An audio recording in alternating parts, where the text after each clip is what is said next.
Well, I just couldn't leave it at the Abbasid old versus new. I needed some more Abbasid old versus something else new. So why not go for a good old Abba versus Jeanne showdown? Boys, gals, and non-binary pals, welcome back to the AOE4 action. Returning for more Beastie Cutie, a.k.a. Fix the Fucking Crashes already! Being a little gremlin, being a little gargoyle, playing as Jeanne D'Arc in the teal.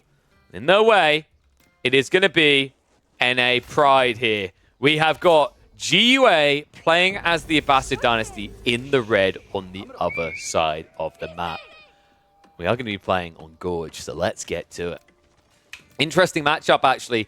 Abbasid dynasty, definitely one of those civs that can play a very condensed style of eco-greed that a civ like Jeanne can struggle to pressure. So I'm curious to see if that's the approach he wants to go for, especially considering that historically, GUA is one of the most prolific military wing, I don't want to say abusers, believers, shall we say, in the game. Now, that is a little bit risky here. I don't think that you can actually get away with that military wing play, simply because you're essentially going to end up feeding XP across to Jeanne. So maybe we get the eco. Eco would work really well with this type of spawn, by the way. He's got the stone outcropping, you drop one on for a TC. He could then extend outwards towards the berries, which are hit up against the edge of the map, so more protected. Or even go north side, protect his berries, and grab the deer, as well as berries close by on the forward. So a lot of value actually on the west side of this map from a food perspective, which is where Abbasid players tend to lean, more so to food than gold.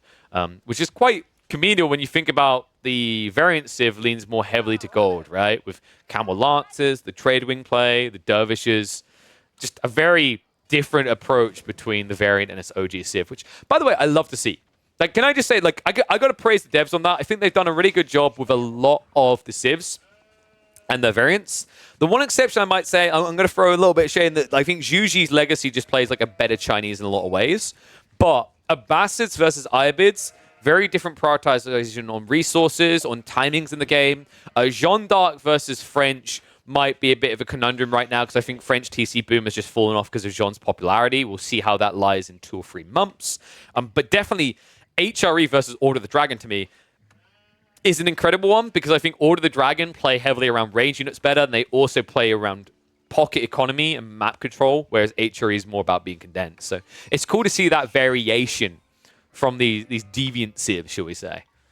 I feel like there's a lot of deviants on the ladder right now playing this one, though. Jeanne D'Arc definitely has been a good way of stacking up the XP for many folks. I mean, it's okay. You can raise your hand in the chat and make yourself known if you want. But I do think it's mainly because it just hasn't been figured out yet. The thing with Jeanne, and I'll stand by this for a long time, and I hope I can just come back and point to these type of moments 2-3 months from now. Not for that I told you so, but for the see you didn't have to panic feeling. Is that Jeanne right now is just an unknown commodity. When people have enough time to get used to it, to get familiar with it, that's when I think it'll start to calm down. You know, in a way, it's kind of like this idea if you added an Imperial Age plus age, right, an age 5 into the game, how different that would feel. Probably not the cleanest comparison, but it is in that lieu of something completely new that we're unfamiliar with. This build, however, very familiar with. Jeanne D'Arc builds, this probably has to be the most standard one right now. 1 villager being Jeanne only, building up the School of Cavalry. We have some deviations where it's a 2nd villager, sometimes even 3, and then you build houses, mills on the way just to get that tech up. But this is just all about ensuring that Beastie, the moment that he hits feudal age, he's ready to party with a woman at arms. On the other side, it looks like it is going to be the military wing after all. So despite what I said, GWay does choose to lean into the aggro play here, which is very risky considering you know it's going to be a woman at arms. Like, even if it was the archer, actually, even if it was the hunter version of Jeanne, I don't feel like you'd want to be going military wing. So curious what GWay's got in mind. It might be that he feels he just needs this to secure the 2nd TC location, as I imagine we'll see him move on to the stone soon. Time being, though, it's going to be that march out. Scout hasn't sniffed this out yet. And how have we done on the scouting side? Looks like Beastie did get a reasonable number of sheep, 9 in total. And I think most have been taken, if not all. It looks like he has munched through them pretty quickly. Meanwhile, for the Abbasids, they're not going to touch the sheep yet, right? So it's just 11 in total. Berries taken in the meantime. If I'm not mistaken, Beastie didn't see... Oh, wow. So I think he only just scouted out the military wing. So now he has to be paranoid and timing, wondering where the hell they're going to be. So they might get a free pick on a villager here. which is a big deal. Remember, this is not your standard French. They do not scale more eco units as the game goes on. Instead, though, it ends up being a bad exchange for GUA. It looks like he's going to lose one of the spearmen. That means just one knight can clear this all up. So now I'm really wondering what GUA's thought process was behind the military wing opening. Maybe it was to just keep Jeanne on her side of the map while he goes for a little bit of greed, but this isn't going to be your TC play, right? It's going to be Rax plus an archery range. No greed at all. GUA is just going to be playing one TC versus one, which is a very uncomfortable position to find yourself in against Jeanne, because if you plan to be the turtler, it means you don't really have any upside right now. Very peculiar choice. I'll have to see how it works out. I'm sure he has something clean and clear in mind. 2 more knights are being pumped behind this, so it looks like Beastie is just going to go for the classic opening for Jeanne right now. No reason not to. His opponent is already building into more spears, but the whole logic is even if you just have a few knights that can't dive in, they at least keep your opponent in his base. And well, they're already diving in and finding freebies. One villager goes down. Every little bit counts towards the advantages. You also need it up against the Abbasids because they already have that 15% gathering rate via the H1. So they are actually more efficient than your economy at this stage. Where you can get an edge usually with the French and the French variant is that your eco upgrades are cheaper, so you get them faster than the Abbasids. Nice in the meantime. I wonder, is Beastie trying to do the scout tank? It doesn't look like he is here. Usually when you find straggler spearmen like this, the best thing you can do is run the scout in first so he tanks the blow, and then you let the knights come in afterwards. It's a very easy way to clear up targets. I imagine he doesn't feel the need to be that micro-focused, especially considering Jeanne is now in the way. And, well, if GUA's plan to counter Jeanne is to mass spears and go phalanx, it might seem like a great idea. It usually doesn't end as a great idea due to the AoE of Holy Wrath. It is quite large. 1.25 tar range doesn't even sound true. It feels more like it's 2.5. Oh, actually, I guess it is 1 point. I'm just doing the mental math in my head because this is 1 tar, right? So yeah, it is 1.25. It feels like it could be 0.75 tiles, and it would still be a good skill. Charge coming in. We should be getting the cleave, and look at the damage already. Jeanne. Remember, the Divine Restoration is still there, so that's great micro by Beastie on the timing to pull back there. Goes in again. Doesn't use the Divine Restoration time. Goes to the cleave instead. Finally gets the heal out. That means he lost 1 extra knight than he needed to. Hangs around with a high HP knight. Peels the injured one off. Great micro here from Beastie to milk GUA for all he's worth. No more cleaves left, but the spearman low enough now that Jeanne can clear up. Gets 2 swipes. Makes it look as easy as manning Tinder here. 16 more XP in her pocket. And she walks away into the night. Speaking of knights, this is pretty efficient, actually, what you just saw from Beastie. Look at the HP bars on each of these. So we'll get damn good value out of that Divine Restoration when it comes back off cooldown. Also, in the meantime, another frustrating thing here for GUA. No way you can steal that XP away. The Gaia units, if they die near Jeanne, she would get XP. So a very good opening in this level 2 phase for Beastie. Showing you how you can min-max these type of engagements. Really problematic for GUA the way he got baited off onto the Spearman time and time again. And I cannot believe he's doing this right now. There is no way you get... No. This should be illegal. Get out of here. What? He deserves to die for that. Oh, his ass is dead. The wolf even choices. Hey, Beastie, you wanted XP? They're giving you XP. What can I say, my friend? Time for the afterlife. Good reads there by GUA. I love the way he kind of concaved this. He didn't rush the engagement. But if we're being totally realistic, that never should have happened. Beastie going for the ball kill there was incredibly gluttonous when he's on half HP. Does immediately rebuy for the 250 price, though. And is ready to march again. Now, I've noticed some people have an issue, taking concern with the buyback, thinking it's a bit OP. But the reality is you just paid 250 gold when you have 32 eco. That's quite a lot of your effective economy right at this stage of the game. Like, from the gold gathering perspective, with 14 villagers there, he's earning 1.5 times what he spent on the buyback. When you think about it that way, it's fairly sane. I think the reason it sometimes looks broken for people is when the economy gets really, really fat. And you're like, oh, that doesn't feel like a lot of gold. But it does scale. And also, the fair point around it is like, it's the buyback timing of 2 minutes. I think the whole design of that choice from them was to make it so that if you force Jeanne on the defensive, she gets one opportunity to recover, and if she fails, she's dead. That's an interesting thought as well, because right now, most people's counter to Jeanne is how to efficiently turtle so that she can never get the XP. But I think I have seen a few players with decent success actually bring the fight out to Jeanne, out to her base, and by doing so, can end the game. We had an amazing game the other week between Voldemar and Luciferon that really did come down to a knife's edge, where Voldemar almost got the double snipe on Jeanne. Had he done that, it would have been GG for him. Instead, ends up going the other way. But you know, it shows you that there is a way. It's risky, but if you want your win, sometimes you got to risk it. A few villager snipes here. GUA reaching in. Remember, we are still 1 TC versus 1 TC. There's been no attempt to snake a second one up. Cut for reinforcements. GUA, that rally did just kill him.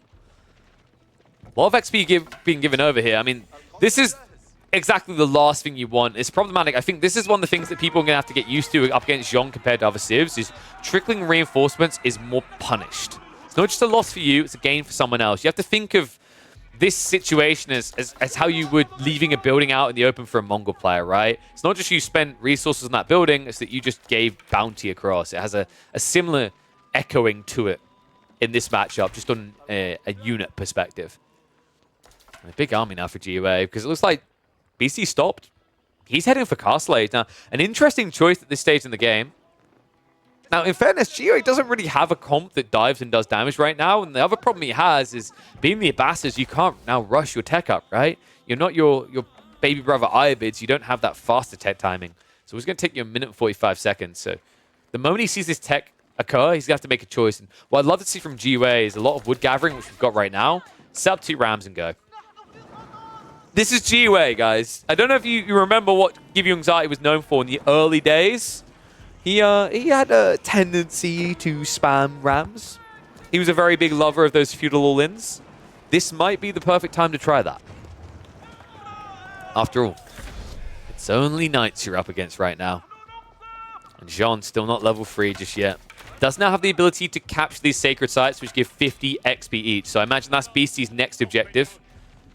In fact, instead, so he's going to have to protect his villagers on the flank. They went a little bit too wide here. Beastie didn't try to go back home. This is more villagers because of it. In fact, instead, he was trying to sneak... Wait, he was really trying to sneak wood down here. That is very surprising. I guess the goal was a bit too obvious in his mind. But still, extra eco losses. Still only a 2 eco lead for GUA, though, and now he is trailing an entire age behind. And the longer he takes to strike, the worse this gets. What's making it worse still is the fact that he's peeled off into small groups, which means that he's going to lose a lot of units in the process. Knights now riding in veteran form, so they're able to annihilate these spears. Even this knight over here, up against the spearman, he's going to be absolutely fine. Remember, he's vetted up, so he'll be able to take down all these units. That means GUA's army is quickly shrinking in a game where he's not teching up. Villagers are going to get punished, though. Great finds there. Now a 10 eco late. What happened here? Oh, my God. Beastie just got tricked. And the archers cut him off. So all the villagers going down. Beastie now over 10 villagers behind GUA. What a great read out of the NA boy. He might even get the final villager just out of range there, but that was sick, dude. That reach around, he understood perfectly what's happening in this game right now. You can tell Beastie's comp is all about gold, gold, gold.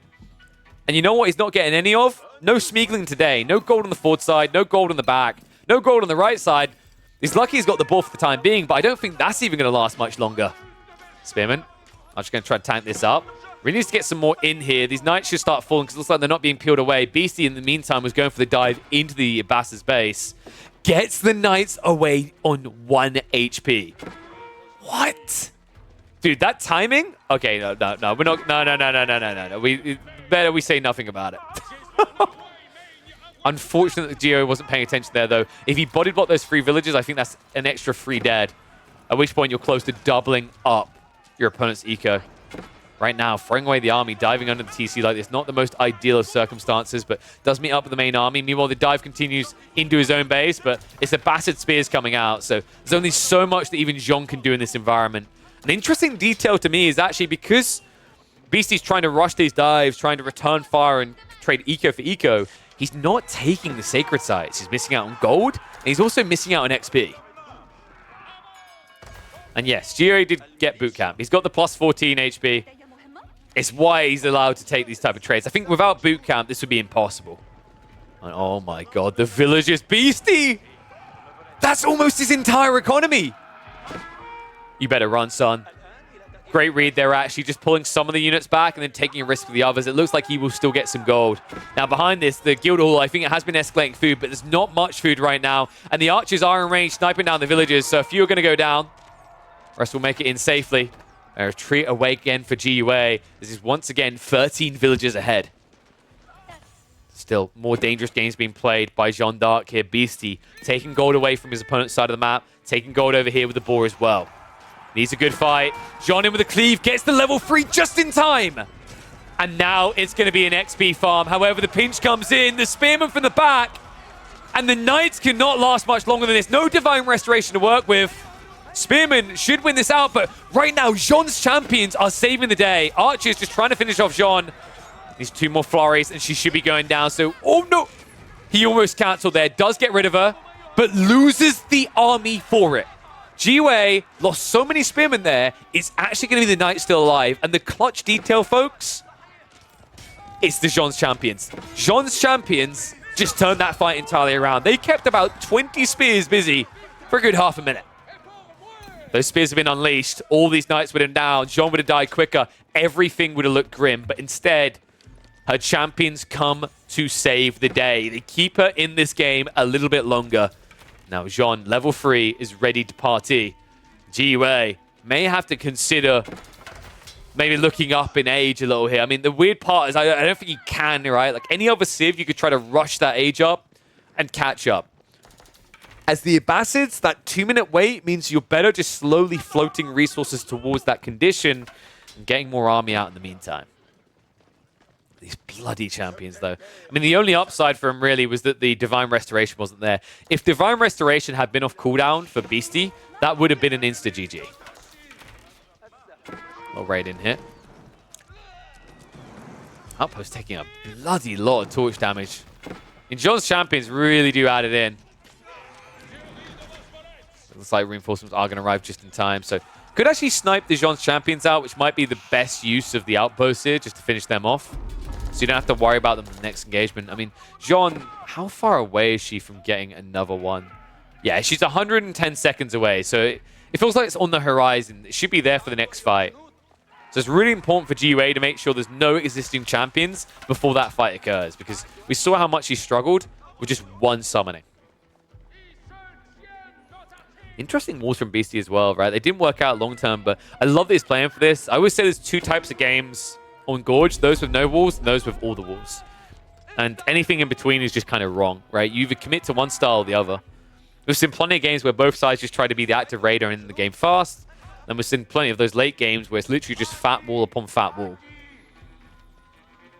Well, the fat stack has been saved up for GUA. Culture Wing on the way. Remember, he's still playing into archers, so composite bows could be a possibility here. Outpost not being rushed up. Greedy play by GUA. So Knights actually pivot for a different charge. They go into the Gatherers and force the immediate retreat. Wow, so GUA doesn't even try to finish off the tower. That was a great read by Beastie. Most players would have accepted the kills in the outpost. Instead, by going this side of the outpost, he gets double the kills. GUA trying to return fire on the flip side. Able to find a clean target this time around. Still gathering going on here. Looks like the boar has been exploited. Gold is still being taken. And I love how Beastie keeps doing this. He seems to do this quite a lot on Gorge, right? When he's stuck out in these areas, he sneaks into the back corners and sets up lumber camps. Like, if we've got any pro players watching that are going to match up against Beastie, just a little something to keep in mind. He does like doing this a lot. Earlier on, he tried to drop a lumber camp in the back of this tree line on his opponent's side. He's always about trying to sneak these resource locations where he can gather a risky resource without needing to guard it. Let's see if GUA is able to sniff it out. Have to take a fight first. 19 Spearmen should be enough to scare Beastie away. Beastie now making a men-at-arms transition. That is going to be scary. Right now, GUA does not have the answer. He can, of course, start pumping crossbows soon. Can even be golems we're looking towards here, but I imagine the crossbows just make a lot more sense. Counts out the knights as well as the men-at-arms. Cheeky raid in. Knights should be able to get one, maybe not, because they go for a different target. So turn around, they will get one of the villages. That is textile, so a lot harder to find kills. However, the double ranged arm upgrade, a big deal here. It means he can just camp for a while. Spearmen do need to come back to defend this. And that's going to give some breathing room. Beastie now able to march forward at a critical juncture here, just as GUA techs up. Nice, dude. These guys, like, the fact that not even one of them has died yet. This is why ranged upgrades are so, so important. There's a very big difference between these two sides, right? Because for GUA, he was locked behind an age for a long time. He could only get the +1 damage. He couldn't get the +2, which means these knights can keep diving things like outposts, and it's a mere tickling at the best. This is a bit more than a tickling, though. That was a bit of a miss micro there by Beastie, getting caught off guard. For good reason. He's got a clash on the other side here. A lot of spearmen in this mixer, though. Upgrade hasn't come in yet, which is why Beastie's taking the fight. Cleave coming off cooldown. Heavy damage done. Now, a lot of knights went down. However, the champions are out. The men-at-arms are here as well. And he's still got one more cleave to party with, and that could be a deep dive cleave. If he just moves forward here, GUA quick to peel off to make sure he doesn't lose as many troops. So good read there. GUA now transitioning into the crossbows. Another cleave comes out. Takes 4 more down, though. At this point, I actually just think you take the fight. If you're Beastie, there's just not enough spears here to really threaten you, but he doesn't know how far away the spearman upgrade is. He doesn't want to take the risk. Well, Lol is at least going to cover the monk, so we'll be able to return that, and that's going to be 3 relics now on the way home for Beastie. It took a very long time for us to reach that relic phase of the game, but I love the approach by Beastie. He waited until GUA stopped aggressing when it was kind of obvious he was trying to tech up, and then he moves out. And because his eco is a lot more bulked than it would have been otherwise, he can afford additional monks. John just a pain in the arse here, man. Well, that's what we call E-efficiency. Actually, I guess it would be re-efficiency, because not only you're efficient, but you're also making your opponent scream in agony and frustration. Men-arms are not going to be the end answer here. Ooh, whoops. That wasn't part of the plan. I think Beastie was trying to go Imperial Age here, folks. So having to buy back Jeanne, quite a costly endeavor there. 500 gold just spent like that. Looks like we might be actually... Yeah, I think we are going to be seeing a tech up here. Probably going to be selling the wood, buying the food, and then just going Imperial Age. It reeks of it here. It makes a lot of sense as well. It would stop your opponent from diving. You just got this TC, which means you'd actually have Obelisk in placement. So TC that is now being attacked, by the way. Might need to consider defending this. I don't know if you'll be able to keep it up and alive. So Army is on the move. There's going to be a buy there. So we are going to see the Red Palace in the next minute. Behind this GUA, of course, has nothing to match that. Night Raid coming in, idling him out again. TC down to half HP. Jeanne now moving forward. He's going to bait the attention of everyone here, and the men-at-arms do get in, so good fight coming out here. It's that last little bit of gold, ready to get that tech up. The food is also a bit off here as he's producing more villages. Looks like this is actually a decent recovery now, right? Like, the timing is also really good in that GUA is going for his own TC after scouting this out, but it means that most of the eco gap is going to be closed. When you add in the fact that relics should be coming home, at least 3, if not 4 of them, considering how close these are, this is looking like a really good game right now for Beastie. Villages are at least going to be idled out again, but all said and done, I mean, the TC didn't go down. That's what's important here, because it now means he could drop the Red Pass at home or a bit wider. Instead, he's going to connect his base. So now, a very hard location for GUA to dive. And this is problematic, because he does not have the bank to match this timing. He also now has to deal with the fact that this is at least a 3 relic game for Jeanne, if not more. In fact, it should be a 4 relic game, but Beastie was being greedy, going for the hardest ones first. A scary game now. GUA is at least going to guard this 1 relic, so maybe he can try to take it back himself eventually, but there's no denying that the approach Beastie took with these monks, although he isn't getting the reward yet, he's not reaping the benefits of all these relics. They're all located right next to his base, so it just feels like it's a matter of time at this phase. Now, tech up complete. We are going to see a massing of archery ranges here. So I think we are going to be looking at probably Arbaletier. Makes a lot of sense, right? You're up against spearmen, you're up against crossbows, Pavis plus Gambesons. It's literally just the 1 punch to kill everything here. Also prevents GUA from going into Gulums. If you support that with a small number of men-at-arms, you've got a pretty scary force on your hands. Jeanne, in the meantime, marching out. Always looking to XP farm, and oh my god, those HP bars. No. Oh! Like it's nothing. And let's get ready to go again. Recharging. Cliff. Jean Cliff. Has got the Divine Restoration, but feeling a bit greedy here. Needs to be very careful. There we go. He's going to pump it now. The BC is just exploiting this to farm to the maximum right now. Another cleave comes in. And he still gets away. Meanwhile, the Warlords to let him know, I've actually started to pick up these relics again. 2 more on the way home. And I'm doubting that GUA is ever going to even try to now go for these relics. Like, there was one to play for, and right now you can't afford this kind of split investment, right? If you try to go for a monastery into monks, that's just something that's not going into military force. In a game where you're already an age behind. The other frustrating thing, these walls I talked about, they're only now coming out for GUA, so these raids continue to hit pretty bloody hard into the economy. In fact, I got to find 2 more villages before being forced out here. Remember, 4 relics are going to make up this difference right here. These Arbalest emplacements as well, just impossible to dive. So GUA, I mean, where do you really go from here? Your only choice is to go back and go Imperial Age. You can't dive this base anymore. In fact, even trying to do so is going to lose you the game because military numbers are scaling. And actually, I said it was going to be Arbitraire. It's not. It's just going to be raw archers here, so it doesn't even feel the need to get into Arbitraire. I think if you go for all the upgrades, it's better, right? With the stirrups plus the gambesons, but that is a lot of resources in this game right now. That'd be about 1,400 or 1,450 rather. And, well, if you consider what's been happening in this game so far, BC has other concerns. He needs to get the farm transition going. Another clash coming out. I think we're getting pretty close to level 4. There's been a lot of skirmishing, and Jeanne has participated and survived through a lot of it as well. Just love the way he's dangling her here. Like, yeah, I know you just want to... Come on, just turn around. Give me a little stab. There we go. What? 1 HP? You cannot be serious right now. Oh, my God. Dazzle just cast Shallow Grey. That was absurd. Gets away with that. I don't know how. He's going to say calculated, but honestly, like, the only way that was calculated is if you dragged your face across the keyboard and came out of a number and said, that looks okay. That was absurd. I cannot believe he got away with that. Beast, you're just outplaying GUA in these fights now. Military numbers. Closer than they've ever been for a very long time now. But the army value, I mean, you see it favoring GUA. The problem is his whole army just gets countered by this cheap unit. It doesn't matter.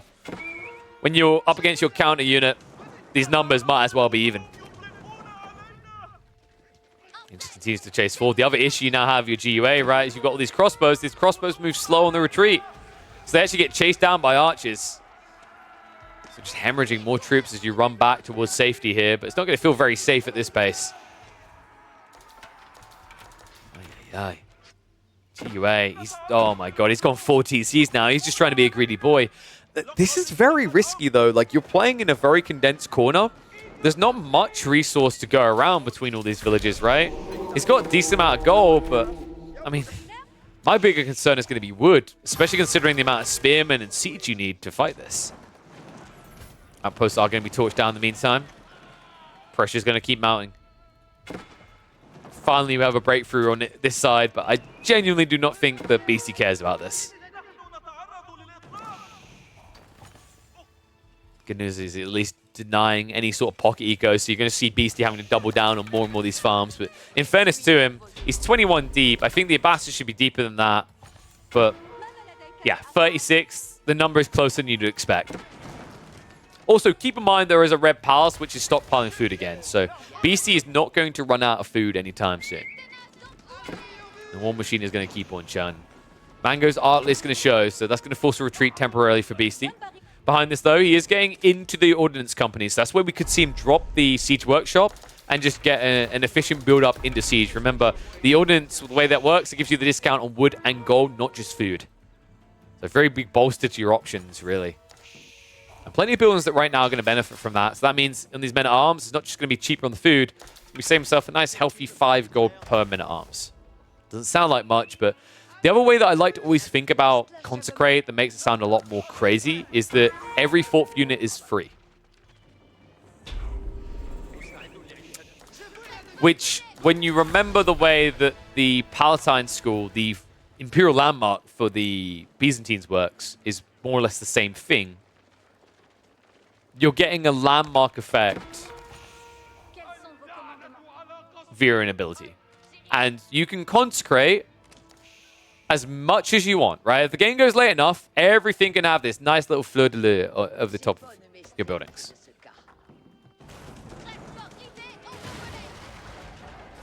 Break from the walls.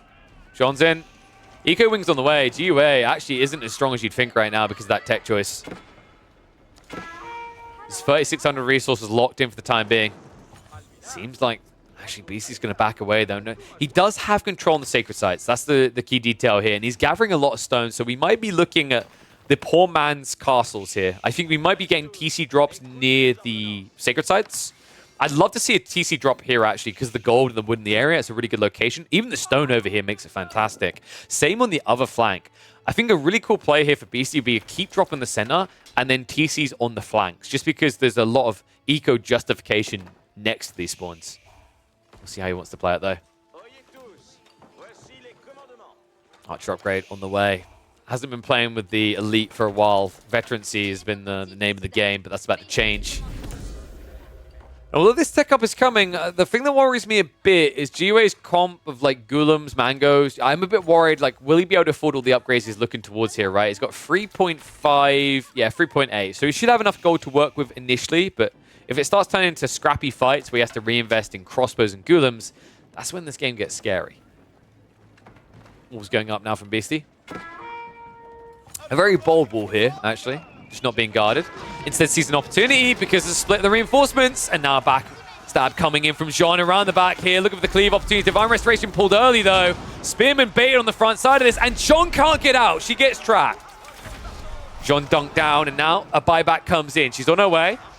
Archers are going to trade out against this. So plenty of Spearmen are falling. And the second Jeanne maybe can get on the Mango. But the problem is a heavy price is going to be told here. Jeanne, by the time she gets back, the front line is dead.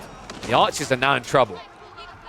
This all of a sudden isn't a fight she can take. Needs to be careful the eco on the flank as well. That's being exposed. A great read there by GUA just to close that fold the moment that Jeanne ran through, making sure she couldn't get back to safety. And now he has to retreat to the safety of his Arbalest emplacements. Now, that is the upside here, right? That is always the upset, actually, when you're facing off against Jeanne D'Arc or the French at this phase of the game. These static point defenses are incredibly difficult to dive. Instead, he's going to have to back away. Now the question is, what is GUA going to do with this time? Is he going to look to go into Trebs? Is that going to feel too slow? Is it going to have to be Bombards? Bombards can be risky because the Red Palace, for some insane reason, still has 10 tower range, which means it can actually kill Bombards. TCs, however, they're the thing you can take down with the cannons.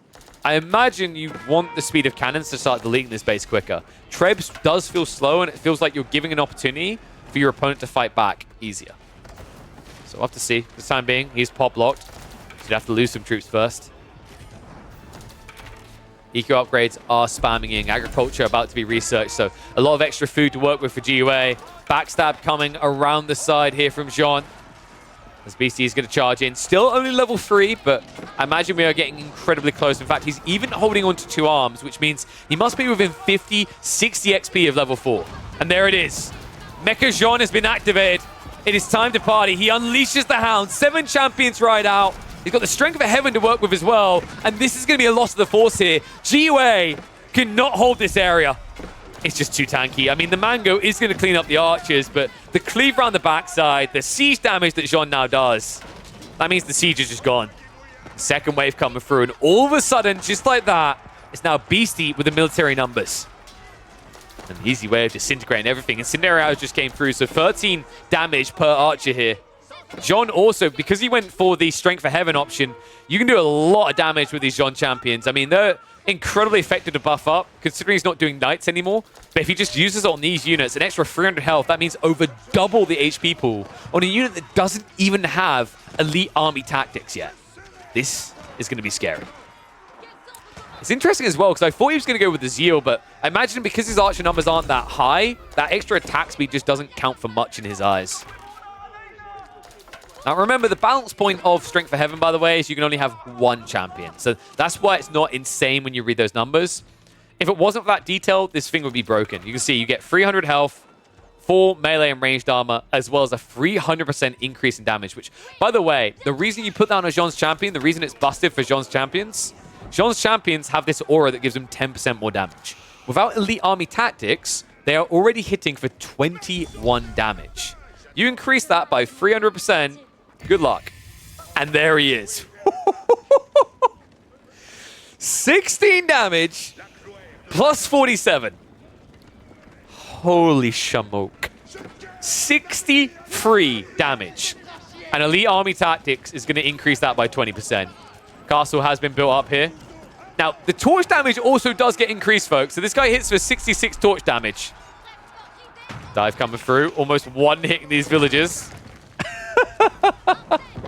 And that castle's gone. GUA, back where he came from, has no gold really to speak of, right? 1,200 left here. Northern side is not safe for him. This game actually might be over, folks. Oh my god. This unit is something incredible to look at. You all thought you needed to counter Jeanne. You need to counter this guy. Remember, if he goes down, you only have to wait 30 seconds to spawn another. Well, not spawn, but select another champion.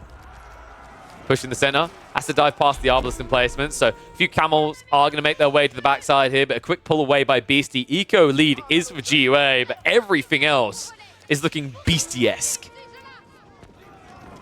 Charge in here. Villagers on the front side. Building up the outpost aren't even going to try to garrison it because they know that that would not work. So they just continue the retreat. And Jeanne D'Arc is on the way. He's going to summon some more soon, actually. 50 seconds until you've got more champions coming out. Breakthrough on the wall. And a raid into the eco. GUA needs to stand and fight somewhere. Needs to do it soon. A charge in by Jeanne, a little bit zealous here. Has got the Divine Restoration to work with, though, so pumps it, moves away.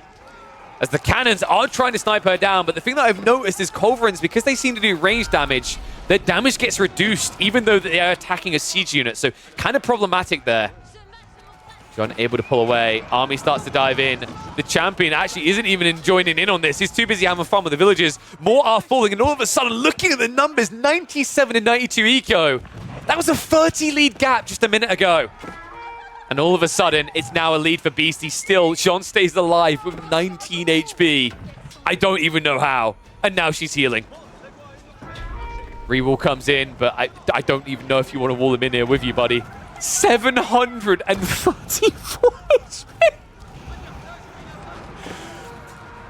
He hits like a truck. That is 82 damage on a men-at-arms. He two-hit spears. He goes down. Jeanne's still alive, though. Summon the champions. Summon the elector counts. Come on. If you actually drop 7 champions in the back of this base, there's going to be hell to reap. And here it comes. Oh, GUA is like, I just cleared up that mess. Don't make me go back. Walls are up as well. Oh, this is impossible. Look at the rebuild. New wave waiting to meet him. Now he's got to deal with 7 of these elite men-at-arms. Elite men-at-arms, to be honest. Jeanne's elite champions at the back. Going to clear up the crossbows if they want to. Instead, they go after Eco. Maintaining that lead now, 92 to 104. Remember, there's also 5 relics as well, folks, which means that the Jeanne D'Arc faction is actually making up for that deficit via the Golden Age and the agriculture that you get with the Abbasids. It's kind of an even Stevens, especially when you then also add in the Guild Hall. Good lord. The only thing really missing from Beastie's game strat right now is to recap that Sacred Site and force GUA out. GUA's going to come out for the party anyway. Spearman wrapping around. Siege is going to trade out. Culverin does stay alive but barely. Bombard trying to get it, is going to walk into the spear line. Does get a shot out on a Mango, but goes down ultimately for it.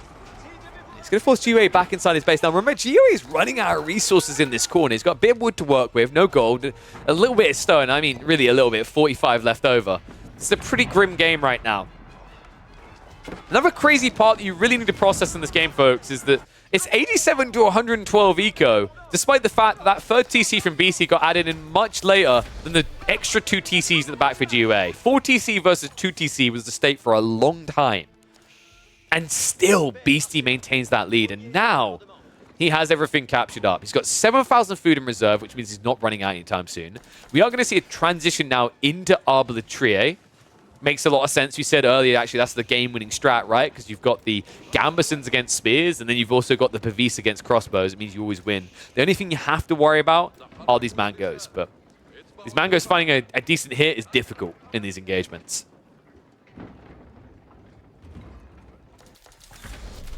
John, back for another party. And he didn't buy it that time, right? So that was just a casual wait. I think that was really smartly composed by BC. Otherwise, he'd have to sell a bunch of food here. So just waiting out the time means if there's a rush, a panic moment, he can buy it back later. I don't think rushing the buyback there would have changed anything. So just a good read. I've noticed a lot of players tend to panic, push that buyback button.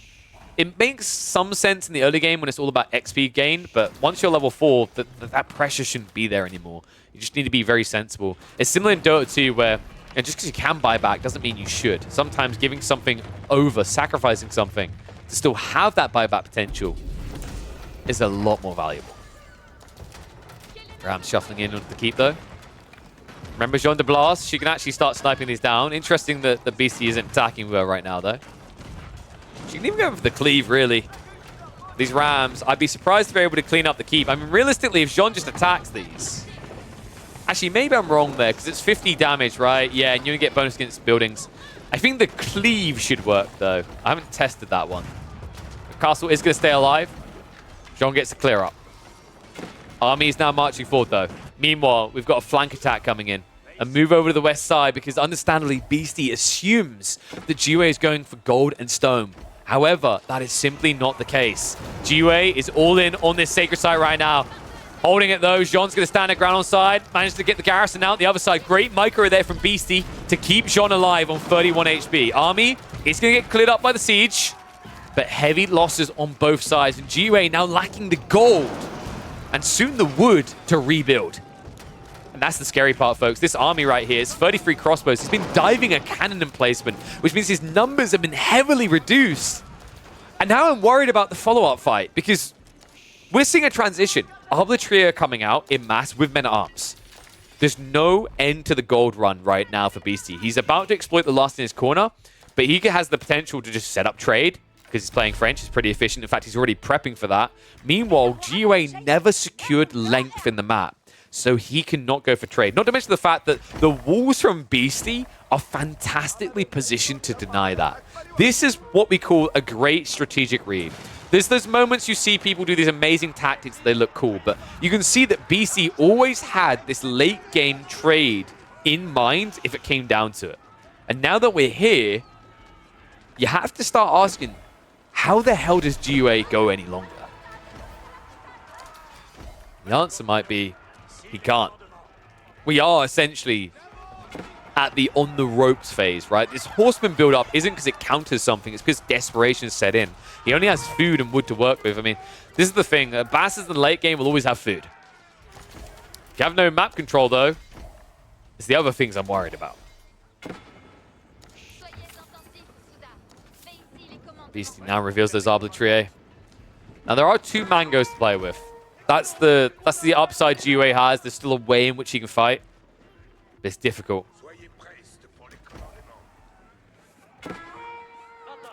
BC looking for the pressure point. He's going to summon the champion. And you could see when he threw his torch there, actually, the extra damage that came in there. Break on the wall.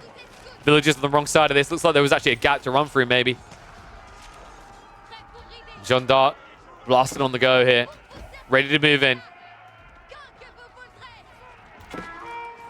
I believe, does she have the call to arms? No, yeah, she does. She just needs someone to die first, and then she can summon champions back here, which would pretty much just end your economy at this stage. I mean, it's 102 to 148 eco. We've seen this so many times before from Beastie.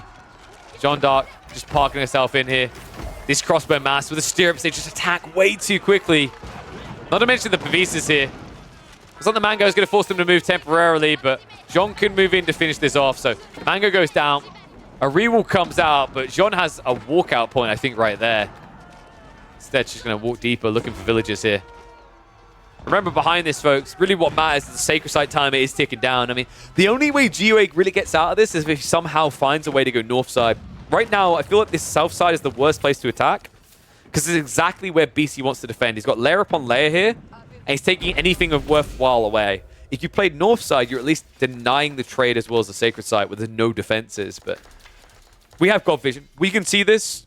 GUA cannot, and he doesn't really have the resources to try and risk breaking through that wall so far away. Jeanne is still just going around the base. You want to know what efficiency looks like, folks? How about the fact that he's just got 16 spearmen chasing after one unit? That's a pretty good trade. Oh, dear, oh, dear. Now, Beastie, he is without military right now.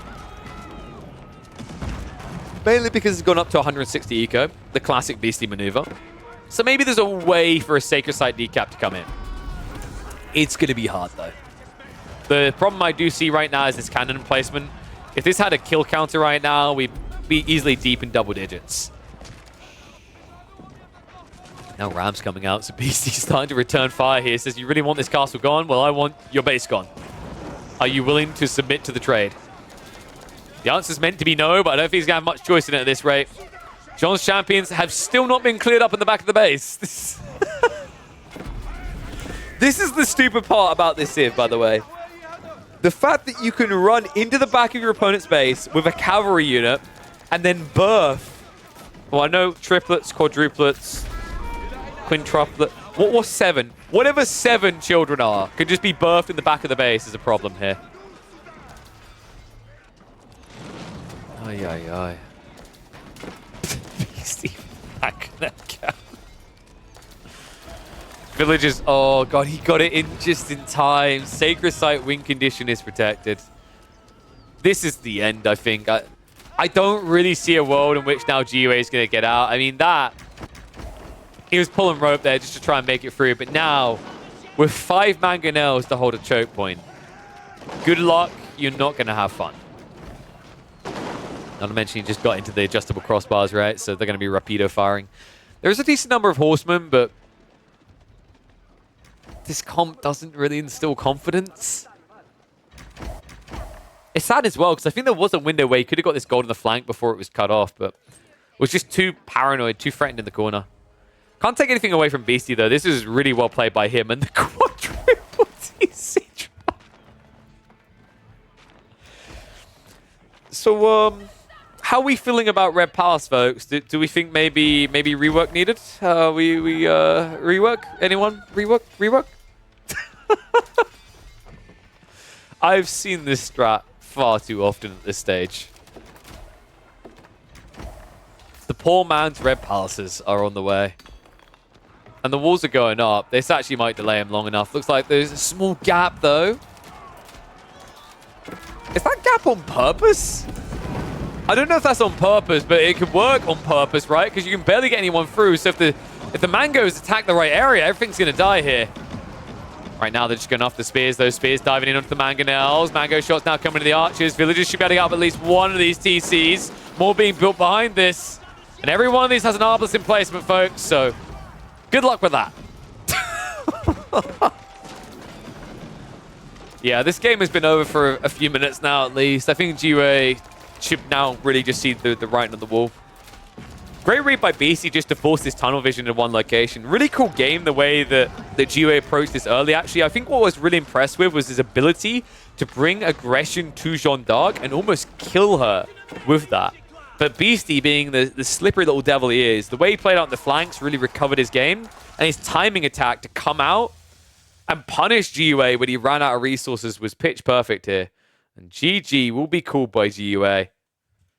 Jeanne and her champion take the dub.